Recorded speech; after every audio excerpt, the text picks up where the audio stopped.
بسم الله الرحمن الرحيم الحمد لله رب العالمين وصلى الله وسلم على نبينا محمد وآله وصحبه أجمعين kelimadeeni 25aad waxaan kaga hadlaynaa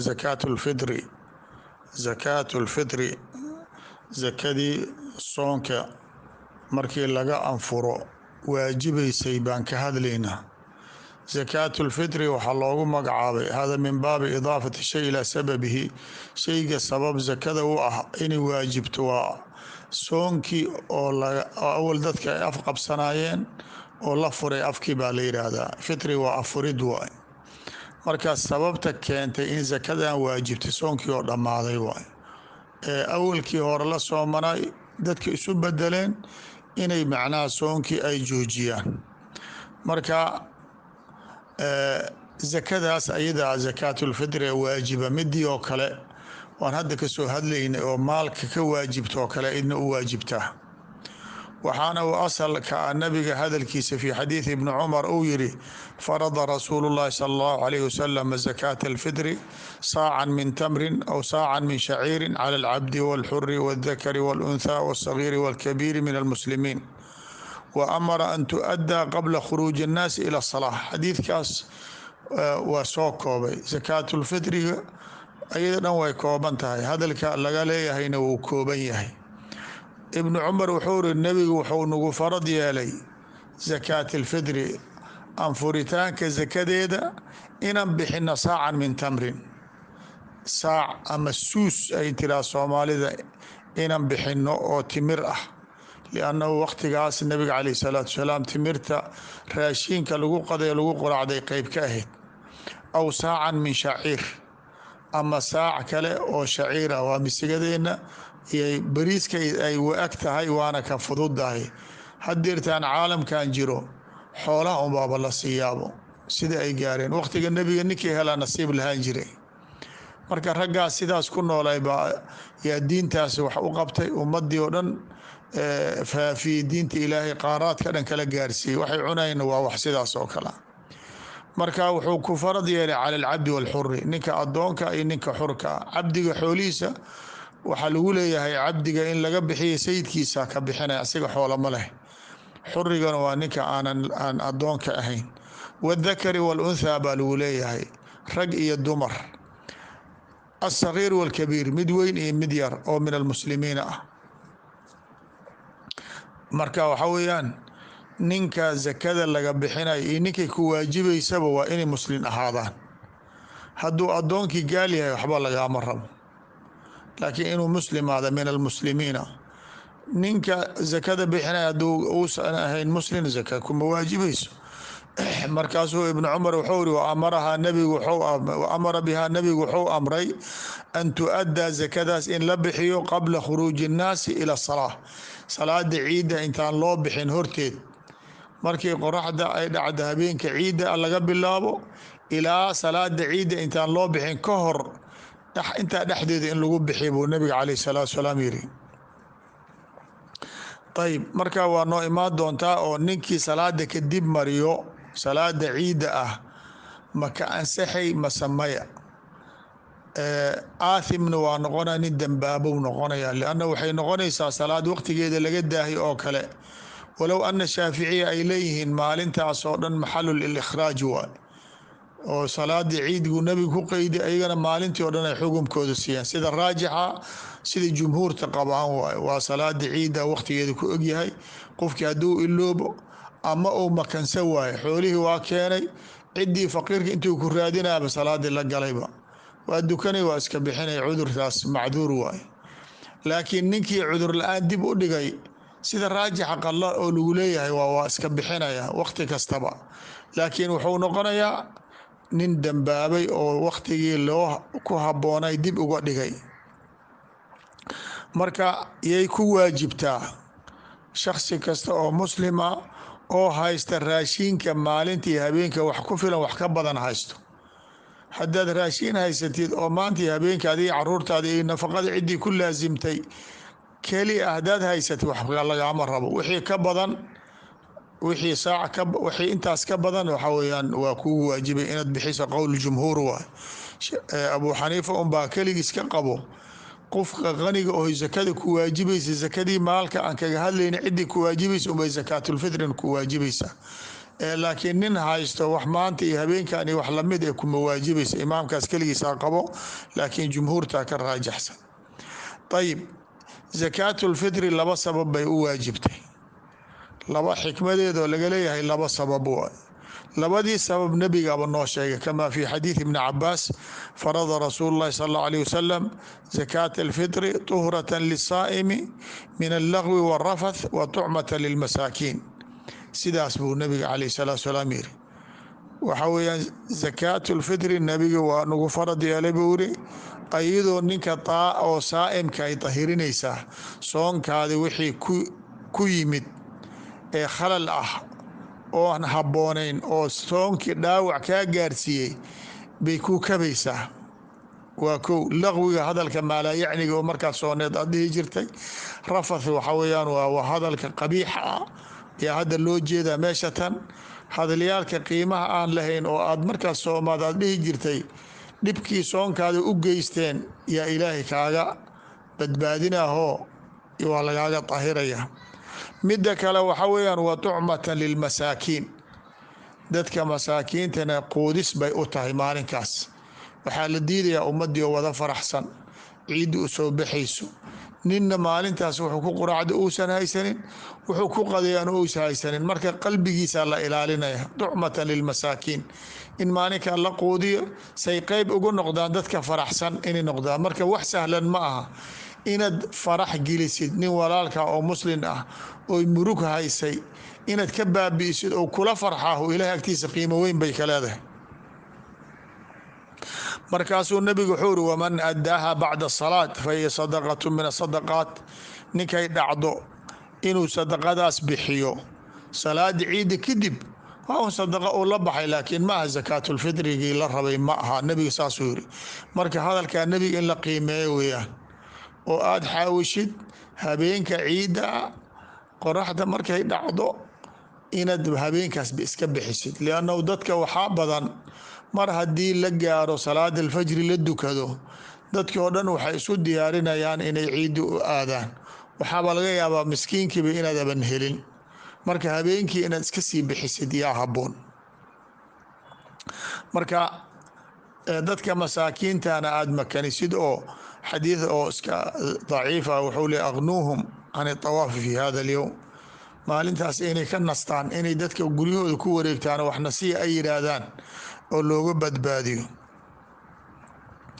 ayib waajibkeeda saan sheegnay waxa weeyaan goormay waajibaysaa qoraxda maalinta ciidda ay dhacdo ramadaanka maalinka ugu dambeeyo qoraxdiisa markay dhacdo habeenkii ciiddaa soo gashay markaasay waajibkeeda bilaabanaysaa waajib waa markaas abuu xaniifa ayaa wuxuu leeyahy ma ahane qoraxda dhacday ma ahane fajarka maalinta ka dambeysa ciidda maalinteeda markay soo baxdo iyay kugu waajibaysaa inta ka hore waa bixi kartaa laakiin waajibkugu ma ah waa waqti aada u cariiri ah markuu fajarka dhasho salaad subxeed laga baxa iyo ciidda waxaa u dhexeeya waxaan hal saaci bar aan dhammayn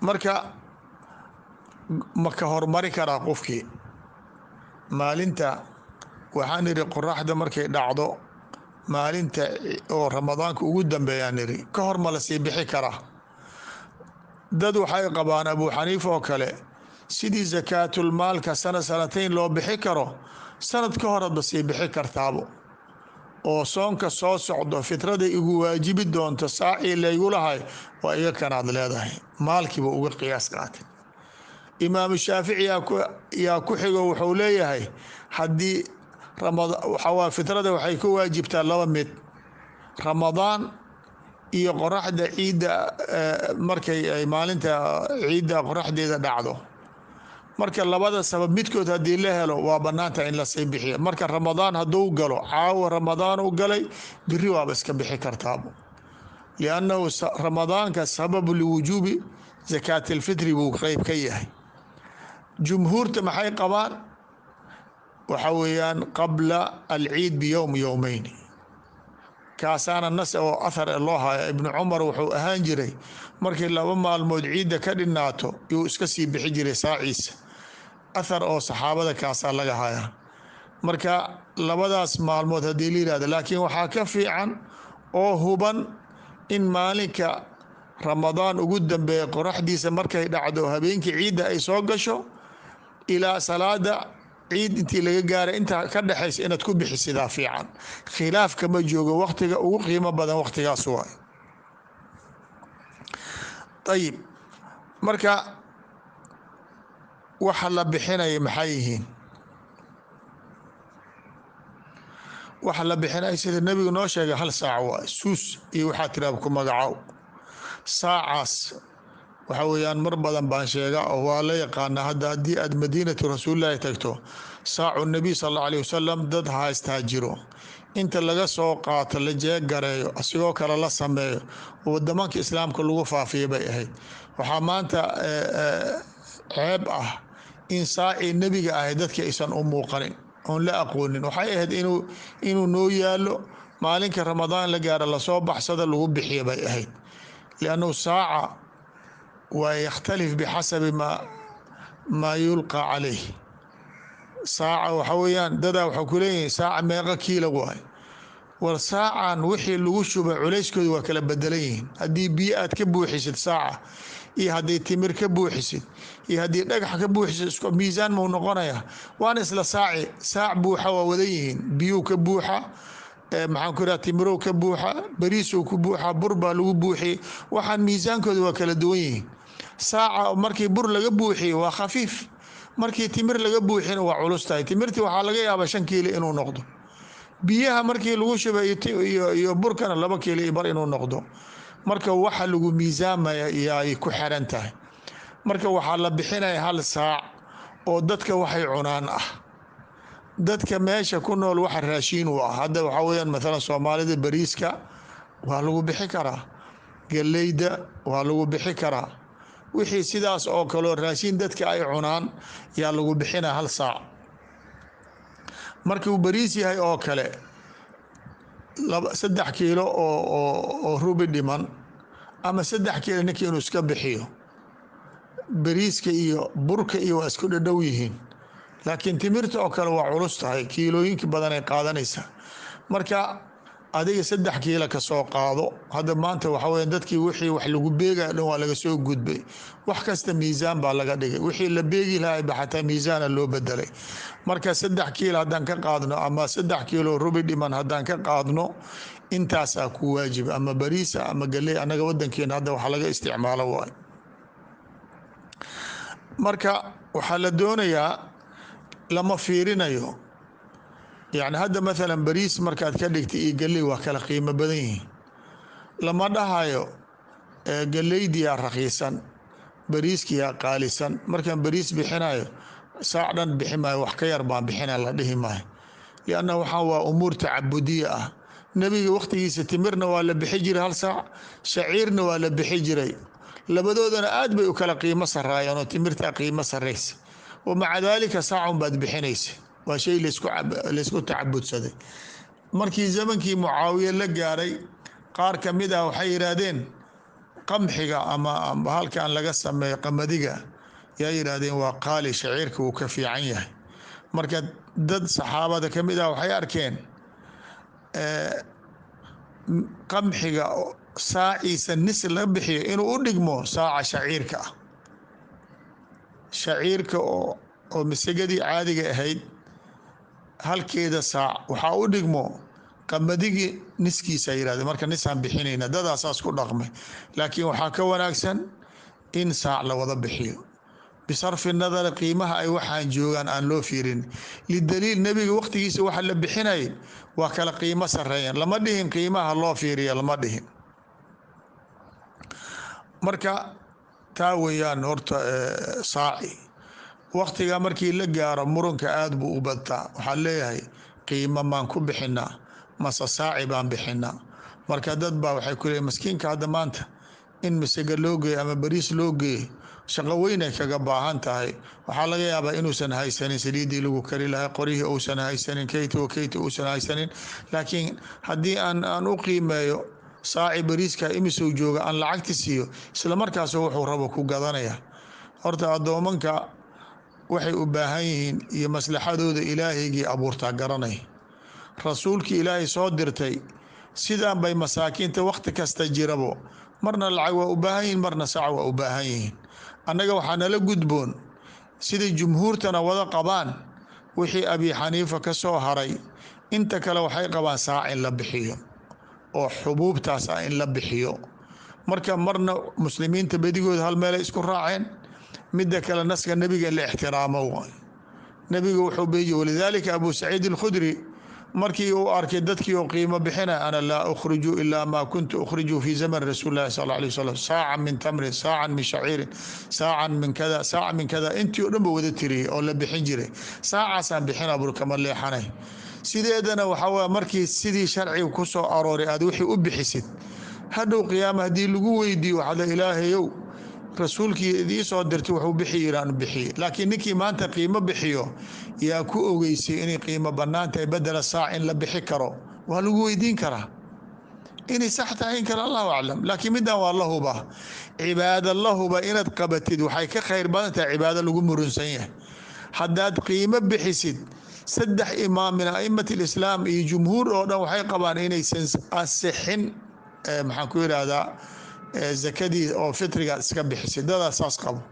laakiin saaci sidiisa haddaad ku bixiso kulligood, xataa ninka dhahay qiimo waa la bixi karaa, wuxuu ku leeyahay saaci in la bixi waa bannaan tahay, laakiin qiimona waa bannaan tahay buu ku leeyahay. marka cibaado la isku waafaqsan yahay inaad bixisid yaa kaaga khayr badan cibaado lagu murunsan yahay inaad aad geshid. waa kow.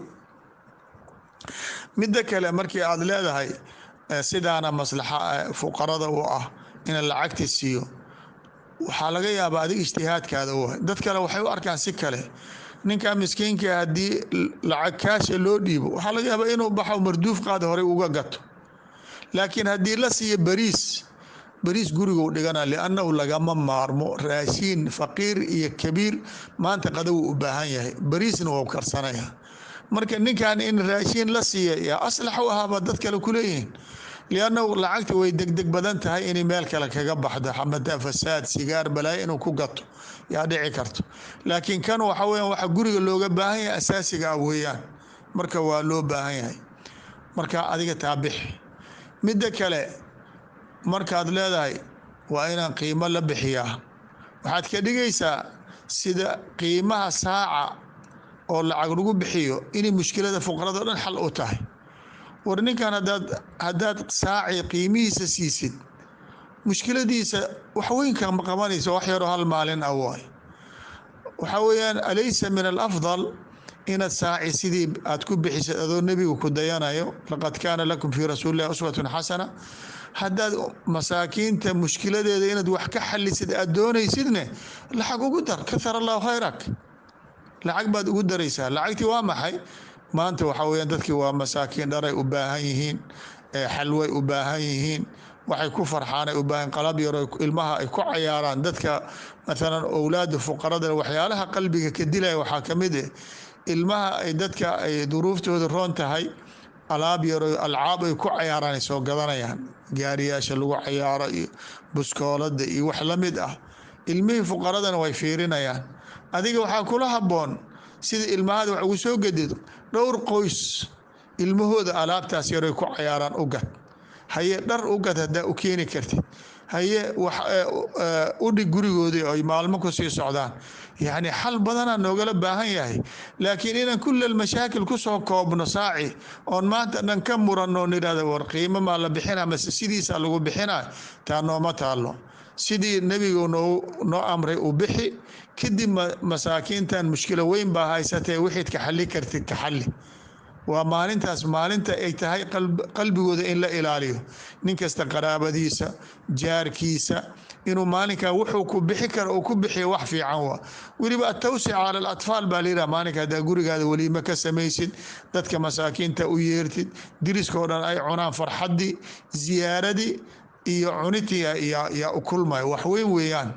marka yaanan ka murmin cibaadadaas, markii la gaaraba yaanan ku murmin, sideeda ha loo bixiyo, ummadana gacanta ha loo fidiyo. wallahu aclam, wsala allahu wasalam calaa nabiyina muxamed.